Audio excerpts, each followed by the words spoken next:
How's it going, guys? This evening I'm going to do kind of a 1-year review of my 2004 Mercury Grand Marquis that we are currently in.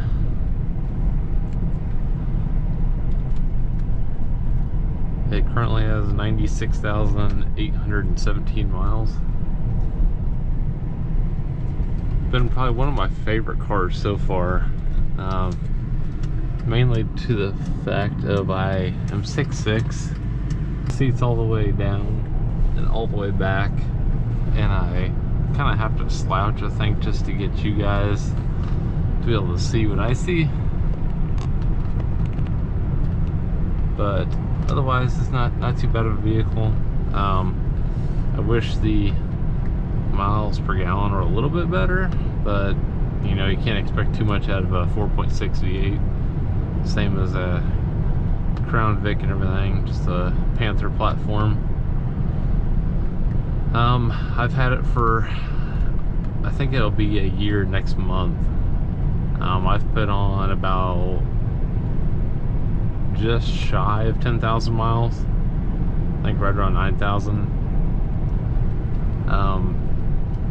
Not too many issues with it really. Currently what it needs the AC fixed. It is on now, it does work, but it's, I think the compressor's at the end of its life.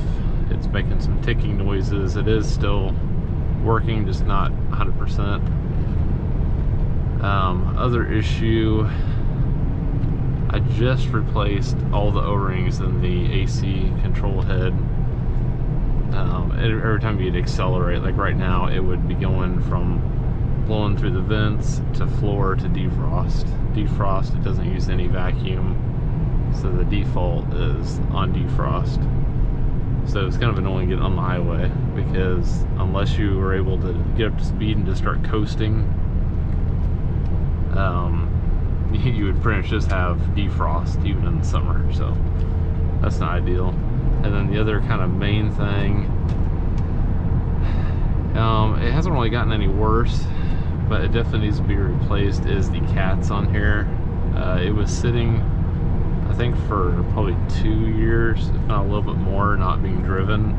I bought this from my grandmother, and she has other vehicles, so it's just kind of set in the driveway, had tire issues, flat tires, all that. So it just kind of sat there and collected dust for a while. So it definitely didn't help the cats, you know, all the humidity of it just sitting there and breaking down. So pretty much the inside of it, part of it's broke free on the driver's side, and it kind of just rattles at certain RPMs. It doesn't affect its, you know, drivability at all, but it is kind of annoying hearing it. I changed my RPM, I changed my driving habits just to make it not make that noise. I will replace those. I think I found some online that I'll try. I don't like really going aftermarket, especially with cats, because you can get check engine lights and everything else. But for it being a third of the price, I'm going to go ahead and give it a shot. But otherwise, it's been a great vehicle. I mean, nothing to ever leave me stranded or anything. Done some brakes on it. I messed up and bought semi-metallic brake pads, so they are definitely making some noise now after 9,000 miles. So I want to swap those out. Tires have been great. I've had one hole I just plugged 2 weeks ago, my back left tire. I'm on 9,000 miles. I'm about to have my third oil change. I'm actually due for it now. But yeah, otherwise this is a great driving vehicle. I do use it for roadside assistance. I pretty much only do that in the fall and winter. I'm kind of surprised I'm still employed with them right now. If I even am. I'm still receiving you know, calls for service and everything every once in a while if they're in my area. That's mainly why I'm getting such poor fuel economy. It's because my trunk is loaded down with probably 500 pounds worth of equipment, so that definitely doesn't help. The front little panel thing that goes through, I call it like a beauty cover that goes right here, it broke off shortly after I got it. One of the hinges broke off, and then the other one, finally I pulled it out one too many times and it snapped off my hand. So I found that to be a great spot to mount my switch box for my lighting. Otherwise, everything else is stock. As you can see, I have visor lights and stuff. That's for roadside, and I have a rear traffic advisor and two kind of grill mount lights in the rear deck. Otherwise, everything else is stock. Besides, I've been sponsored by Last Fit LED, so I have pretty much every single bulb besides the ditch lights. When you turn on the turn signals on this vehicle, it's from the factory. You get a white light into the ditch. Those are still incandescent. Every other bulb in this vehicle, exterior wise, is LED from Last Fit. Extremely bright LEDs. I highly suggest them. They're CAN bus LEDs, so you don't get any warning lights or anything. I really like how this vehicle handles. You want a free little baby thing there? Bouncer. Yeah, it's been a great vehicle. As of right now, I think I'm at 16.4 miles to the gallon. Not the best. I have an Explorer that has the exact same engine from 2003, and just calculated its mileage today, and both vehicles is only in city. This I'm getting 16.4, 16.5. 16.5 is pretty much my average.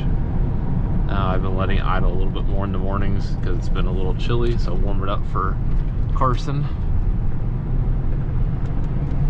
But the Explorer, I calculate, I'm getting like 12.3 miles to the gallon. And that is kind of combined. I've been driving that on the highway, so that's not ideal, but I'm still working on that. To clean the EGR and stuff. That's what's causing a check engine light on that vehicle. But even on these back roads, 40 miles an hour around that curve, this thing handles great. You do get labeled, old grandpa and stuff like that when you're driving it. I've driven some people and they've always kind of made fun of me for having a grandpa car, but I don't care. I fit in it. It's super comfortable. Leather seats, heated seats. We're gonna pull off here in the cemetery, and I'll give you a quick walk around. There is still a dent in the driver's side front corner panel due to it getting backed into by a lawnmower, is what I was told.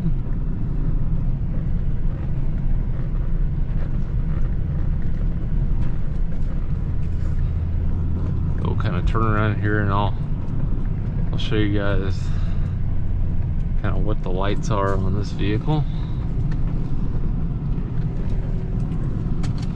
I don't know if the cemetery is the best place to stop and do this, but here's my switch panel. I put a switch inside this I guess the coin tray is what you'd call it.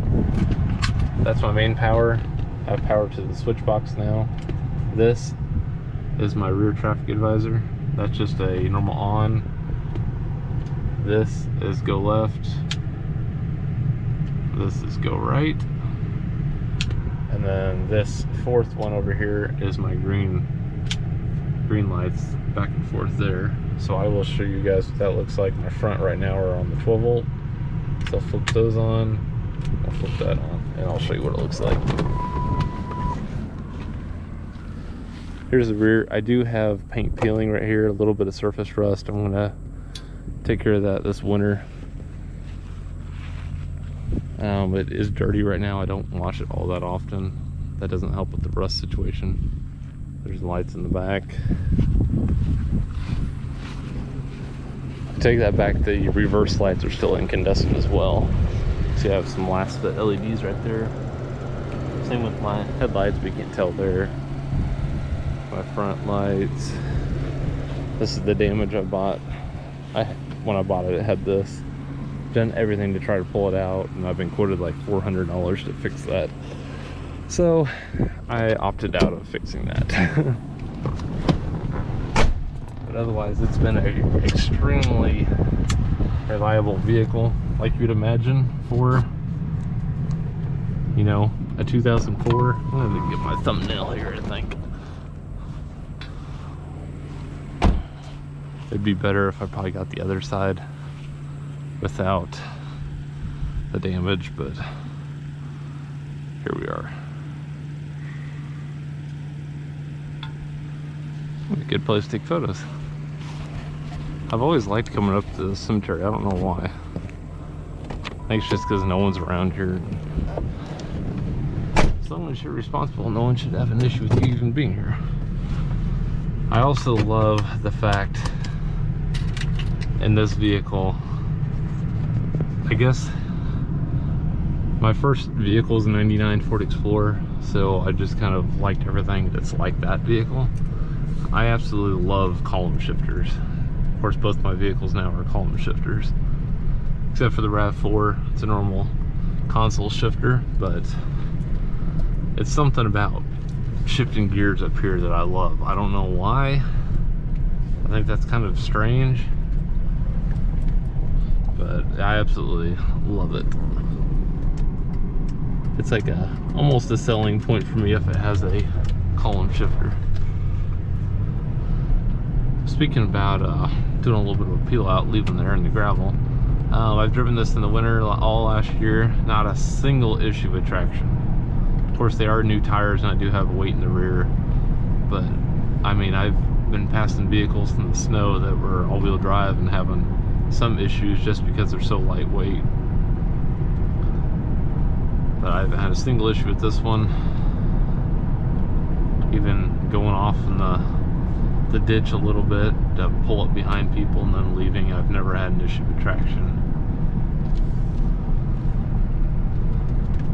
I don't foresee ever getting rid of this vehicle unless something mechanical makes me get rid of it. I don't think it would ever be anything with the engine. It'd be transmission if anything.